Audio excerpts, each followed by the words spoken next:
আসসালামু আলাইকুম। আমরা এখন হিমছড়িতে আছি, আমরা সবাই আসলাম।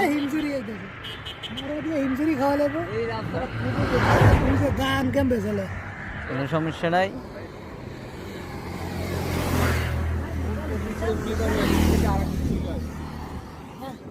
রিক্সা, এই পাশে পাহাড়, অনেক উঁচু হচ্ছে পাহাড়। আমাদের বড় ভাই সেলফি নেওয়ার জন্য, আর এই দিক দিয়ে আমরা উত্তাল সাগরের কিছু দৃশ্য নিলাম। এই অনেক সুন্দর এরিয়া।